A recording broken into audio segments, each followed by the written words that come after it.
Alhamdulillahi Rabbil Alamin. Wa bihi nasta'inu ala umuri dunya wa din. Wassalatu wassalamu ala ashrafil anbiya'i wal mursalin wa ala alihi wa sahbihi ajma'in. Amma ba'du.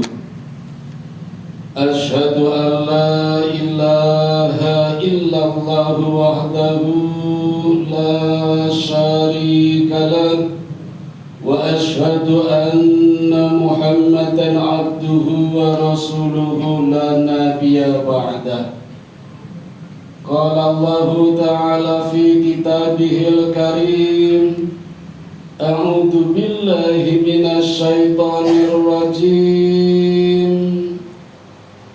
Ya ayyuhalladzina amanu taqullaha haqqa tuqatih wa la tamutunna illa wa antum muslimun. Shadaqallahul adzim. Faya ibadallah usikum wa nafsi bitaqwallah faqad fazal muttaqun.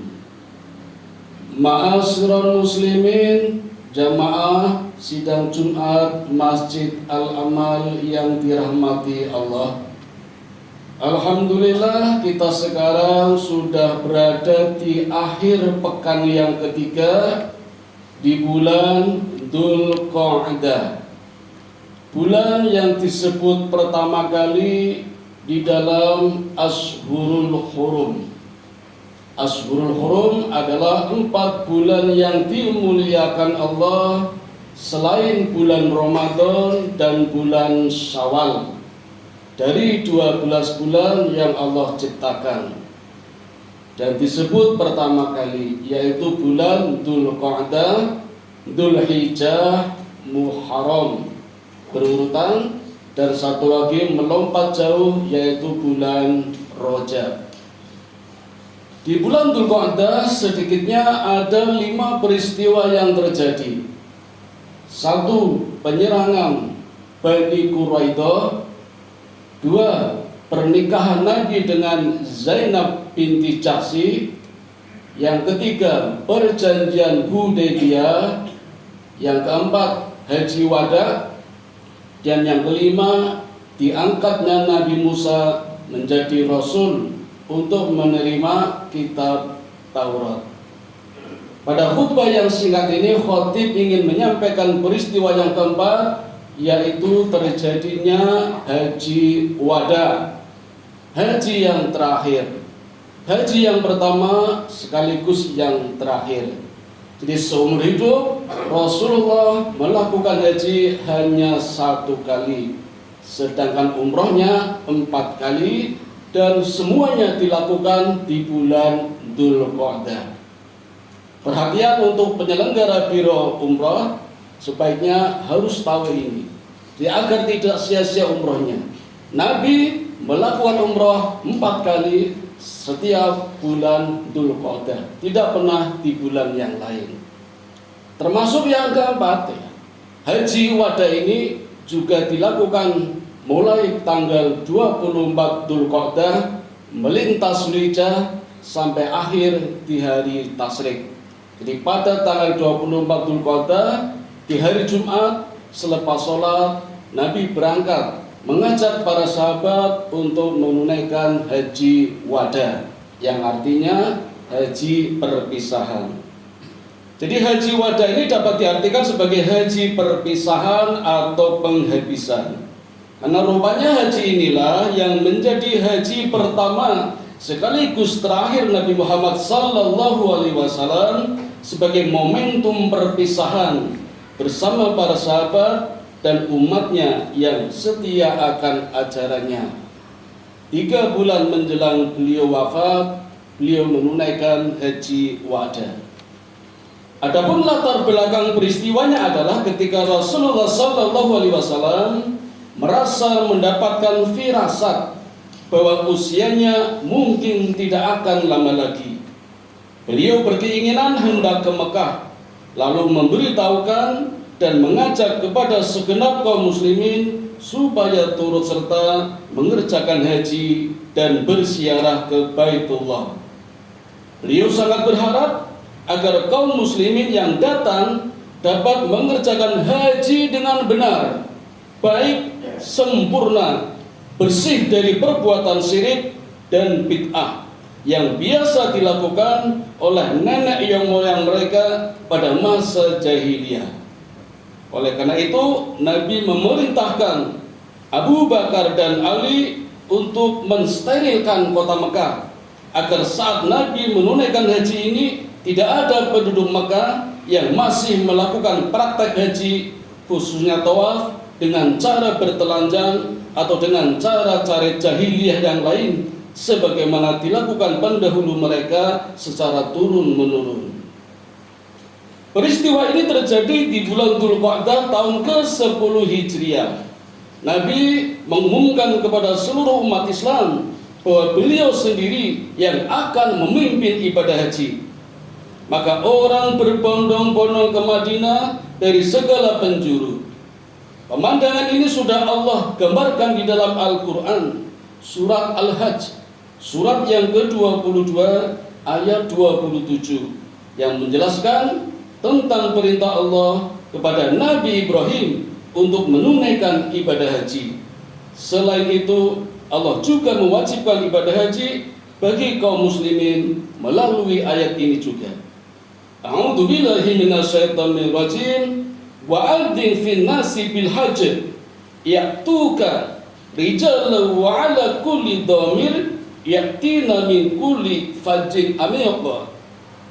Dan serulah manusia untuk mengerjakan haji, niscaya mereka akan datang kepadamu dengan berjalan kaki atau mengendarai setiap unta yang kurus. Mereka datang dari segenap penjuru yang jauh. Jamaah sidang Jumat yang dirahmati Allah, ayat ini ada di dalam surat Al-Hajj, surat yang ke-22. Perlu kami sampaikan bahwa surat Al-Hajj termasuk golongan surat Madaniyah, karena jumlah ayatnya di bawah 100, dan surat Al-Hajj ayatnya berjumlah 78 ayat. Tetapi pendapat lain mengatakan surat Al-Hajj ini termasuk golongan surat-surat Makkiyah.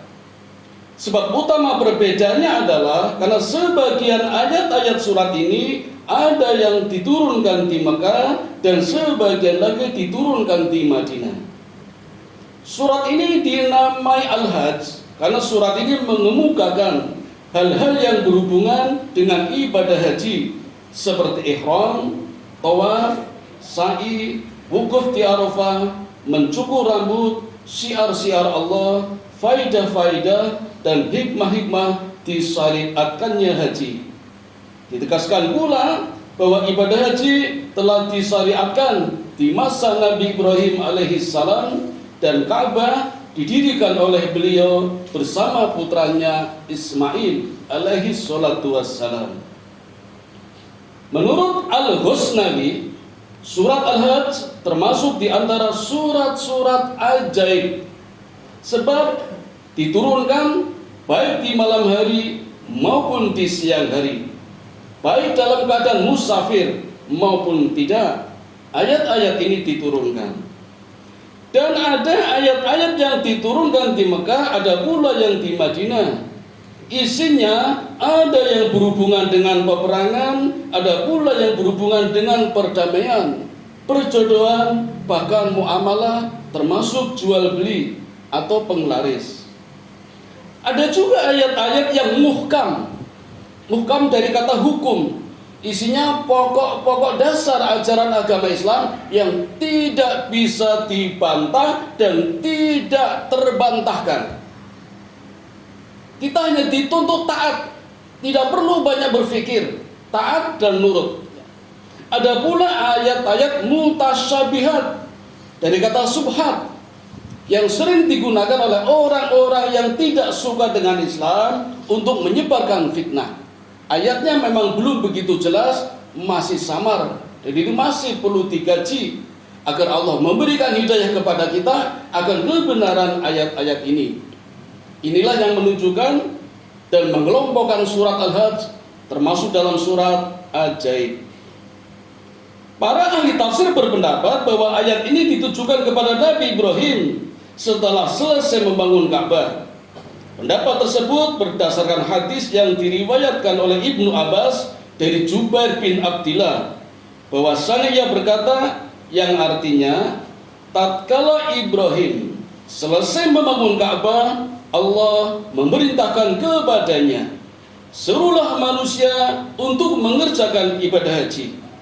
Ibrahim menjawab, wahai Tuhan, apakah suaraku akan sampai kepada mereka? Allah berkata, serulah mereka, akulah yang akan menyampaikannya. Maka Ibrahim naik ke atas bukit Abi Kubais. Dalam riwayat lain, Nabi Ibrahim naik ke Jabal Rahmat. Dalam riwayat lain, Ibrahim naik ke atas Ka'bah, lalu mengucapkan dengan suara yang keras, wahai sekalian manusia, sesungguhnya Allah benar-benar telah memerintahkan kepadamu sekalian mengunjungi rumah ini, supaya Dia memberikan kepadamu surga dan melindungi kamu dari azab neraka. Karena itu, tunaikanlah olehmu ibadah haji itu. Maka suara itu disebarkan oleh Allah ke penjuru dunia. Dalam riwayat lain, suara itu diperkenalkan oleh orang-orang yang berada di dalam tulang sulbi laki-laki dan orang-orang yang telah berada dalam rahim perempuan dengan jawaban labbaik Allahumma labbaik. Hadis riwayat Ibnu Abbas. Sehingga sejak itu berlakulah talbiyah dengan cara yang demikian itu. Talbiyah adalah doa yang diucapkan oleh orang yang sedang berhaji atau berumrah. Tidak hanya itu, talbiyah juga sebagai zikir tauhid yang terbaik dan teragung selama seseorang melaksanakan ibadah haji tersebut. Hingga Nabi mengatakan, siapakah yang terbaik zikirnya adalah yang paling kencang suaranya, paling keras suaranya, paling lantang dan paling banyak takbirnya hingga suaranya habis saking hausnya.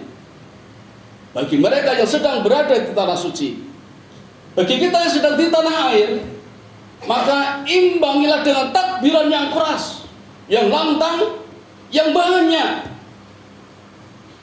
dengan suara yang keras sampai habis suaranya saking hausnya. Itulah zikir yang terbaik di malam hari raya Idul Adha. Dengan zikir yang bersih, murni, tidak diiringi dengan obor, tidak diiringi dengan suara petasan, apalagi dengan musik. Murni, keras, lantang, dan paling banyak. Itulah zikir yang paling agung, kata Nabi. Hal tersebut didasarkan dari kisah Nabi Ibrahim yang pernah Allah perintahkan untuk datang ke Mekah. Allah berkata kepada Ibrahim, dan serulah manusia, wahai Ibrahim, untuk mengerjakan haji, mengunjungi Baitullah guna melaksanakan rangkaian manasik haji setelah engkau meninggikan pondasi Ka'bah dan membebaskannya dari kemusyrikan. Niscaya mereka akan datang kepada seruanmu sesuai kemampuannya, dengan berjalan kaki bagi yang berjarak dekat, atau mengendarai setiap kuda atau unta yang kurus saking jauhnya perjalanan dan kehabisan bekal, hingga unta dan kuda sampai kurus. Mereka datang untuk menunaikan ibadah haji dari segenap penjuru dunia, baik yang dekat maupun yang jauh, meskipun harus menempuh perjalanan yang sulit dan sukar. Nabi Ibrahim memenuhi panggilan tersebut walaupun perjalanannya sulit, yakni harus melewati padang pasir yang terbentang lapang antara Mekah dan Syria di bawah panas teriknya matahari. Perintah itu telah dilaksanakan dengan baik, maka Ibrahim bersedia menyembelih anak kandungnya bernama Ismail semata-mata untuk melaksanakan perintah Allah. Karena itu Allah menyediakan pahala yang besar untuk Ibrahim, dan pahala yang seperti itu akan Allah berikan pula kepada siapa saja yang berkunjung ke Baitullah, terutama bagi orang yang sengaja datang ke Mekah untuk melaksanakan ibadah haji, bukan wisata apalagi rekreasi. Perkataan ini merupakan penghormatan bagi Ibrahim dan menunjukkan betapa besar pahala yang disediakan Allah bagi orang-orang yang menunaikan ibadah haji semata-mata karena Allah. Hadirin yang dirahmati Allah, ahli tafsir yang lain, Al-Hasan misalnya, berpendapat bahwa perintah Allah dalam ayat 27 surat Al-Hajj ini ditujukan kepada Nabi Muhammad SAW. Alasannya adalah semua perkataan dan pembicaraan dalam ayat-ayat Quran ditujukan kepada Nabi Muhammad, termasuk di dalamnya perintah melaksanakan ibadah haji ini. Perintah ini telah dilaksanakan oleh Rasulullah bersama para sahabat dengan mengerjakan haji wada, sebagaimana tersebut dalam hadis dari Abi Hurairah radhiyallahu anhu. Ia berkata, Rasulullah telah berkhutbah di hadapan kami. Beliau berkata, wahai sekalian manusia, Allah telah mewajibkan atasmu ibadah haji, maka kerjakanlah ibadah haji. Hadis riwayat Ahmad. Jamaah dirahmati Allah, bila diperhatikan, kedua pendapat ini tidaklah berlawanan. Sebab perintah menunaikan ibadah haji ditujukan kepada Nabi Ibrahim dan umatnya di waktu beliau selesai membangun Ka'bah. Kemudian setelah Nabi Muhammad diutus, maka perintah itu diberikan pula kepadanya, sehingga Nabi Muhammad dan umatnya diwajibkan pula menunaikan ibadah haji, bahkan ditetapkan sebagai rukun Islam yang kelima. Para ulama pun sependapat bahwa datang ke Baitullah untuk mengerjakan ibadah haji dibolehkan, mempergunakan kendaraan dan cara-cara apa saja yang dihalalkan, seperti dengan berjalan kaki, dengan kapal laut, atau dengan pesawat terbang, atau dengan kendaraan melalui darat dan sebagainya. Tetapi Imam Malik dan Imam Syafi'i berpendapat bahwa pergi menunaikan ibadah haji dengan menggunakan kendaraan melalui perjalanan darat itu lebih baik dan lebih besar pahalanya, karena cara yang demikian itu mengikuti perbuatan Rasulullah SAW. Dengan cara yang demikian diperlukan perbelanjaan yang banyak, menempuh perjalanan yang sulit, serta menambah syiar, terutama saat melalui negara-negara selama dalam perjalanan haji. Sebagian ulama juga berpendapat bahwa berjalan kaki lebih utama daripada berkendaraan, karena dengan berjalan kaki lebih banyak ditemui kesulitan dibanding dengan berkendaraan. Dalam masalah ini, berkendaraan atau tidak menjadi masalah, hanya teknis saja. Secara umum, Islam tidak menghendaki kesukaran, tetapi kemudahan. Islam juga tidak membebani seseorang sesuatu yang dia tidak mampu melakukannya. Melaksanakan ibadah haji, baik dengan kendaraan ataupun berjalan kaki, pasti akan memperoleh pahala yang besar dari Allah jika ibadah itu semata-mata dilaksanakan karena Allah. Sebab yang dinilai adalah niat dan keikhlasan seseorang serta cara-cara melaksanakannya. Sekalipun sulit perjalanan yang ditempuh, tetapi niat mengerjakan haji itu bukan karena Allah, maka ia tidak akan memperoleh sesuatu pun dari Allah. Bahkan sebaliknya, ia akan diazab dengan azab yang sangat pedih karena kesalahan niatnya itu. Oleh karena itu, hadirin jamaah sekalian, siapa saja yang berkunjung ke Baitullah akan Allah berikan pahala yang sama seperti yang Allah berikan kepada Nabi Ibrahim. Apalagi jika seseorang benar-benar memang sengaja datang ke Mekah untuk melaksanakan ibadah haji. Dan apabila seseorang telah sampai di Mekah dan melihat Baitullah, disunahkan untuk mengangkat kedua tangannya. Hal ini sesuai dengan hadis yang diriwayatkan oleh Ibnu Abbas dari Nabi, beliau bersabda, diangkat kedua tangan pada 7 tempat. 1. Ketika pembukaan sholat, yaitu takbiratul ihram. 2. Ketika menghadap Baitullah. 3. Ketika menghadap Bukit Sofa. 4. Ketika menghadap Bukit Marwah. 5. Ketika menghadap tempat Arafah. 6. Ketika menghadap tempat Musdalifah. Dan yang ke-7, ketika melempar jumrah. Hadis riwayat Ahmad dan diamalkan oleh Ibnu Umar radhiyallahu anhu. Demikian khutbah singkat yang dapat kami sampaikan. Mudah-mudahan ada manfaatnya.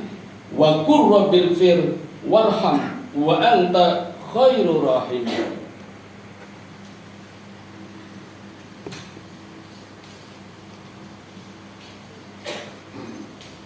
Alhamdulillahilladzi hadana lihada wa ma kunna linahtadiya laula an hadanallah. Allahumma shalli ala sayyidina Muhammad wa ala ali sayyidina Muhammad. Asyhadu an la ilaha illallah wahdahu la syarika lah wa asyhadu anna Muhammadan abduhu wa rasuluhu la nabiyya ba'da. Qala Allah ta'ala fil Qur'anil azim, a'udzu billahi minasy syaithanir rajim. Ya ayyuhalladzina amanu qu anfusakum wa ahlikum nara. Ayyuhal muslimun ittaqullaha haqqa tuqatih wa la tamutunna illa wa antum muslimun. Jamaah yang dirahmati Allah, bagi yang sudah berniat bahkan sudah sampai ke tanah suci, mari kita doakan bersama hingga pulang ke tanah air dengan membawa predikat dari Allah, bukan dari masyarakat, sebagai haji mabrur. Mabrur dari kata biru, al biru manit taqwa, kebaikan sebagian dari takwa. Lan tanalul biro hatta tunfiku mimma tuhibun. Belum dinamakan kebaikan sebelum memberikan, menyampaikan, menginfakkan apa yang paling dicintainya. Itulah kata biru. Maka ketika melekat pada seorang haji, menjadi haji mabrur, haji yang mampu menciptakan amalan-amalan yang baru, bukan yang lama. Yang lama sudah biasa, tetap berjalan, ditambah ketika pulang haji dengan amalan-amalan yang baru, amalan yang baik, baik jumlah maupun kualitasnya. Itulah arti dari mabrur. Jadi kalau masih sama seperti belum berangkat haji, itu belum mabrur. Itulah arti kata dari mabrur. Maka fenomena tertundanya banyak jamaah untuk berangkat, termasuk kita mungkin harus menunggu 60 tahun, jadikanlah sebuah kesempatan untuk belajar, memantapkan agar bersiap betul ketika haji, pulang hajinya benar-benar mabrur, bukan haji-hajian. Dan tetapi kita juga tetap mohon kepada Allah agar Allah masih memberikan kesempatan kepada kita secepat-cepatnya untuk menunaikan ibadah haji tanpa menggunakan waktu tunggu. Yang penting kita niat dan bersiap. Amin ya rabbal alamin. Marilah kita berdoa bersama-sama. A'udzu billahi minasyaitonir rajim. Bismillahirrahmanirrahim. Innallaha wa malaikatahu yusholluna 'alan nabi. Ya ayyuhalladzina amanu shallu 'alaihi wa sallimu taslima. Allahumma sholli ala Muhammad wa ala ali Muhammad kama shallaita ala Ibrahim wa ala ali Ibrahim wa barik ala Muhammad wa ala ali Muhammad kama barakta ala Ibrahim wa ala ali Ibrahim innaka Hamidum Majid. Allahumma ighfir lil muslimina wal muslimat wal mu'minina wal mu'minat al ahya'i minhum wal amwat. Innaka sami'un qaribun mujibu da'wat wa qadiyal hajat wa qati'us syahwat. Allahumma inni as'aluka ilman nafi'a wa rizqan thayyiba wa amalan mutaqabbala. Allahumma inni as'aluka al-huda wa tuqa wal afafa wal ghina. Allahumma ja'alni syakura waj'alni sabura waj'alni fi ainin saghira wa fi a'yunin nasi kabira. Rabbana dhalamna anfusana wa illam taghfir lana wa tarhamna lanakunanna minal khasirin. Rabbana atina fid dunya hasanah wa fil akhirati hasanah wa qina adzabannar. Wa sallallahu ala sayyidina Muhammadin wa ala alihi wa sahbihi ajmain. Subhana rabbika rabbil izzati amma yasifun wa salamun alal mursalin walhamdulillahi rabbil alamin. Wa la dzikrullahi akbar. Aqimis shalah.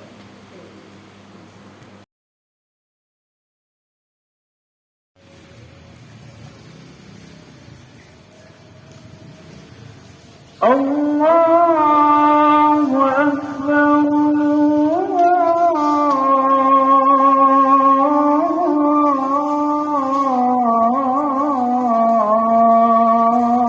Allahu Akbar. Asyhadu an la ilaha illallah. Asyhadu anna